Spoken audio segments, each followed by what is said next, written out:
રાજકોટના ward number 10ના Bhajap corporator ચેતન સુરેજાએ ભારત પાકિસ્તાન વચ્ચે યુદ્ધની સ્થિતિને લઈ એક વિવાદાસ્પદ પોસ્ટ રાજકોટ ભાજપના ગ્રુપમાં મૂકી, જેમાં તેમણે લખ્યું હતું કે 240 સીટમાં આટલું જ યુદ્ધ જોવા મળે, આખું યુદ્ધ જોવું હોય તો 400 સીટ આપવી પડે। આ પોસ્ટમાં વધુમાં તેવો ઉલ્લેખ પણ કરવામાં આવ્યો હતો।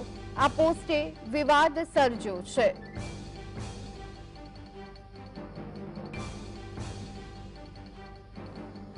तो आज अंगे વધુ વિગત મેળવી લઈએ। સંવાદદાતા લખીરાજસિંહ અમારી સાથે જોડાઈ ગયા છે।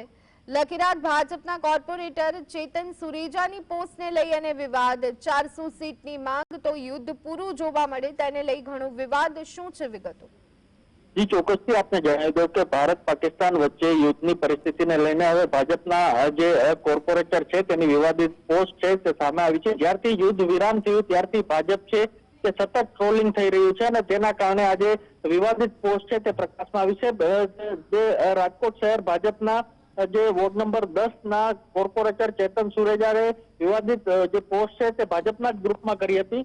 240 સીટમાં આટલું જ યુદ્ધ જોવા મળે, આખું યુદ્ધ જોવું હોય તો 400 સીટ આપવી પડે તેવી ક્યાંક ને ક્યાંક પોસ્ટ છે તે વિવાદિત કરી હતી અને ત્યારબાદ જો આ પાછું નવું આવ્યું તેવું કરીને જે ઉલ્લેખ છે તે કરવામાં આવ્યું છે। તો બીજી તરફ કહી શકાય કે જે ચેતન સુરેજા છે તે વોર્ડ નંબર 10ના કોર્પોરેટર છે, ત્યારે જે વિવાદિત પોસ્ટ આવતા તે હાલ તો ચર્ચાનો વિષય બન્યો છે। જી, આભાર લખીરાજ સમગ્ર માહિતી આપવા બદલ।